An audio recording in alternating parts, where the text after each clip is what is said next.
Welcome to another FPL video. Today we're covering 10 goalkeepers, only one budget one in this video of 4.5 million, but we'll discuss a few more in a separate video if you wish. It could be the best goalkeepers, same with every other position. Let me know your thoughts down in the comment section below, and let's get this video to 200 likes if you enjoy it. And without further ado, let's get straight into it. Meslier is the only 4.5 million goalkeeper covered in this video. His ownership is less than 3% at the time of this recording. Despite Leeds being very poor defensively, Meslier had a good personal season in terms of saves, even got 8 bonus points and 106 FPL points overall. But when you look at the season before that, when Leeds first came back to the Championship, he scored 154 points with 11 clean sheets, and in terms of saves, he made a similar amount with 140. So if Leeds can get a few more clean sheets with the signing of Christensen and many other kind of players in their team, then I think Leeds could actually be pretty decent this season under Jesse Marsch, and Meslier could be a fantastic option and offer great value, but I'd still be very skeptical about their defence. The only defensive assets that I'd consider are Meslier and also Christensen, who I mentioned earlier. He features in the best defenders video, so if you want, check that out. Both of them are mega differentials. I like their fixtures as well. For the first 5 game weeks, Leeds rank in the top 4 in the Fantasy Football Hub fixture ticker. So I think there are some encouraging signs for them and also some kind of reasons why we should consider their assets. But you've also got quite a lot to choose from 5 to 5.5 million. And we're going to go into that right now. But Meslier, keep an eye on him. He could be good value once again. Next up, we have Jose Sarr, who was one of the best goalkeepers last season. 146 FPL points. I still think he's worth that money at 5 million, despite my kind of concerns about Wolves. Defensively even, they had a really poor end to the last campaign. And also, just to bear in mind, from game week 7 to 10, they have one of the worst fixture runs of any team, facing the likes of West Ham, Liverpool and City. So I'd be very careful with Wolves' assets around that time period. But if you're looking to play a wild card relatively early, maybe in game week 7, then someone like Jose Sarr could actually be a great goalkeeper with low ownership, under 5%. He got 11 clean sheets last season, also makes a lot of saves there, 121, and can get bonus points. He even got an assist, I think it was for Jimenez against Southampton. So Jose Sarr has a bit of everything really, and I still think he's a great option. Being overlooked slightly, he was probably, in my opinion, the best goalkeeper FPL-wise alongside Aaron Ramsdale in the last campaign, and not to mention Alisson, who was the highest scoring one. But Jose Sarr, great value still, but I would be very concerned about having him in the long term. Some very identical stats to Jose Sarr, but he wasn't anywhere near as impressive as he was in the season before last, with 129 FPL points compared to the 186 he got in his first Aston Villa season. 4.7% ownership, the exact same as Jose Sarr. Clean sheets, exactly the same. Saves, though, was significantly less with 95 and 7 bonus points, but he still had a decent campaign, but nowhere near the lofty standards he set in the season before that. But some good fixtures, at least in the first 3. Then it gets a bit trickier of West Ham and Arsenal, but I still think Martinez is capable of some great things and can even get some clean sheets in those matches. Sometimes Aston Villa purely get these clean sheets because of Emi Martinez's heroics, and he's done a great job also at international level. So Emi Martinez, I really like him, and it's also another way to cover Aston Villa. And instead of going for Matty Cash or Luca Dean, you could just go for Emi Martinez and have him as a set and forget goalkeeper. And he's a bit of a similar level to Jose Sarr. I'm not a big fan of Aston Villa defensively, but maybe with the signing of Diego Carlos, they could shore things up. Also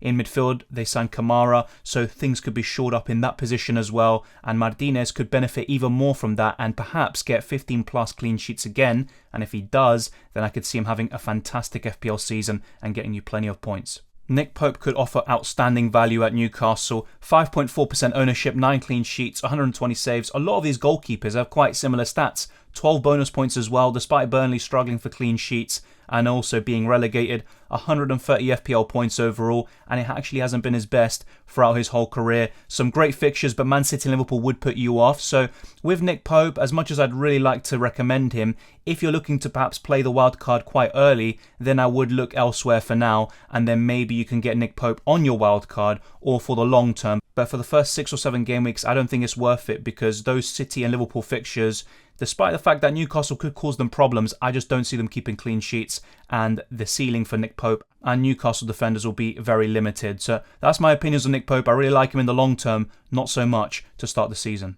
United are doing a great job in pre-season, and we're all looking at Sancho, Rashford and Martial. But if there's any defensive option to go for from United, it has to be De Gea for me. Yes, you can get Malacia or Dalot at 4.5 million and they could be nailed, but De Gea at 0.5 million more gives you the save points and also the bonus points more so than all those players I mentioned, even Luke Shaw, depending on who's going to be the starting left back for Man United. And those are other avenues of points on top of the clean sheets, which you're mainly going to have to rely on with the likes of Dalot. 132 FPL points despite how poor United were, and De Gea has had some incredible seasons in FPL and also just through his great performances, the saves he makes. So if United can shore things up a little bit at the back, I think De Gea could be one of the best options in FPL this year in the goalkeeper position.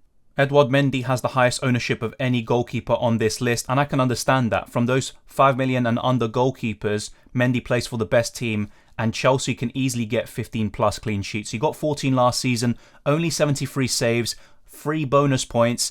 All of these stats are just significantly less than all the other goalkeepers we talked about so far. 138 FPL points though, and that's mainly from the clean sheets, and that's how you're going to get these points from Edouard Mendy at 5 million. And if you can't get Chilwell or James, then I would recommend Edouard Mendy as your goalkeeper. Some good fixtures to start the season, although the first two are pretty mixed bag for Chelsea, but I still like Mendy and I think he's a great option. I just wouldn't triple up on Chelsea's defence. A double up is fine, you can even go for Mendy and a fullback, but my preference would be to have both fullbacks and maybe go for another goalkeeper that's going to have a higher ceiling because he's going to get more bonus points and saves as opposed to Edouard Mendy.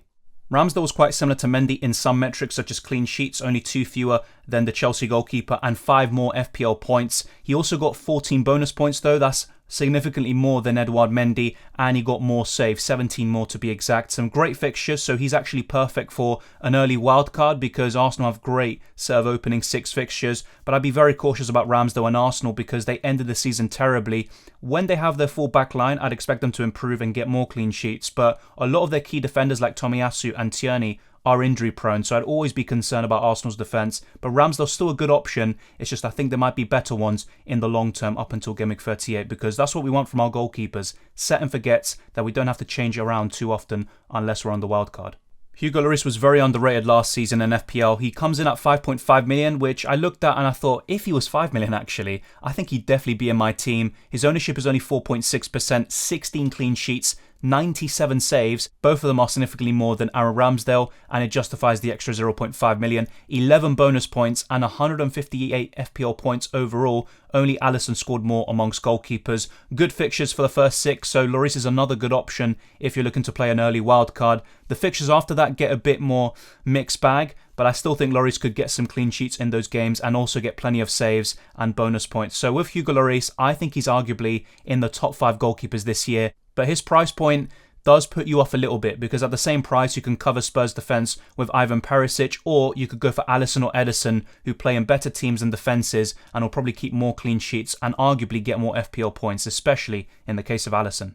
Ederson's very similar to Mendy, not just in FPL but also UCL Fantasy. He's going to get a lot of clean sheets, but in terms of saves, I mean, even more limited than Edouard Mendy, only 60, but he did get 1 more bonus point with 4, and he's got 155 FPL points overall, and that mainly comes from the 20 clean sheets he got last season. And Ederson and Alisson both tend to get 17 plus clean sheets quite easily. If City or Liverpool have an off season, that could change and maybe they'll get 15, 16, but for the most part they're going to be competing for the Golden Glove. And Ederson, I mean, we talk about fixtures, City have great ones for the first 10 and even the first 6, first 5, no matter which kind of game week you're looking to maybe target the wildcard for. I'd be open-minded about it, but maybe not have it locked in just yet. And Ederson could be a fantastic choice, especially if you're not able to cover Cancelo and you want another way into that City defence. Well, Ederson could be a great choice, but I would argue there are better options in terms of a higher ceiling with more saves, bonus points. In terms of clean sheets though, only Alisson can really compare with Ederson. I don't think anyone else can unless another team comes into the fold like Chelsea.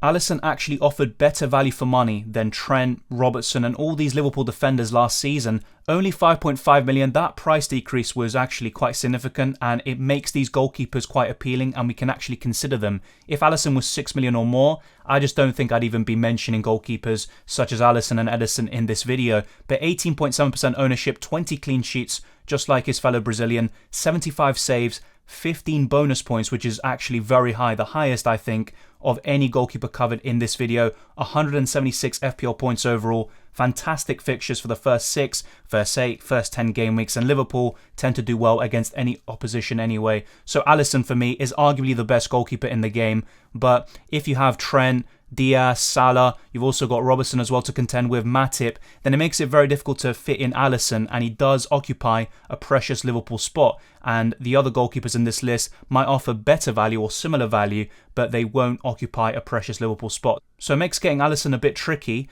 and I don't think he's an absolute must-have, despite the fact that I think he is going to be the highest scoring goalkeeper once again. But I just have to say, he's a great choice, and we can actually consider him now because of his nice price point. So that's it, we've covered 10 goalkeepers today. We're going to be talking about more budget options, around 4 to 4.5 million in another video if you wish. Let me know your thoughts on all the goalkeepers covered in this video, and be sure to check out the best midfielders, defenders and forwards that we've covered in separate videos already, and there's more content to come. I am going to be going on holiday in late July up until mid-August, but I'm still going to try to get some FPL content whilst I'm there, and if not, I'll try to have some stuff pre-recorded, such as the important team selection video. It might be a bit premature, but it will also offer you an insight into my thinking and what could be my final team. But thank you very much for watching. If you enjoyed this video, be sure to smash the like button and subscribe if you're new. Let's get this video to 200 likes, and we are on the road to 15,000 subscribers, so it's very much appreciated. You can follow me on Twitter and Instagram, DylanRCM, and also follow the links in the description, such as the Discord server, the channel memberships, and also becoming a Patreon. All of that is there, so be sure to check it out. The FPL League as well. Take care, enjoy the rest of your summer break, as we keep on saying, and I'll see you next time.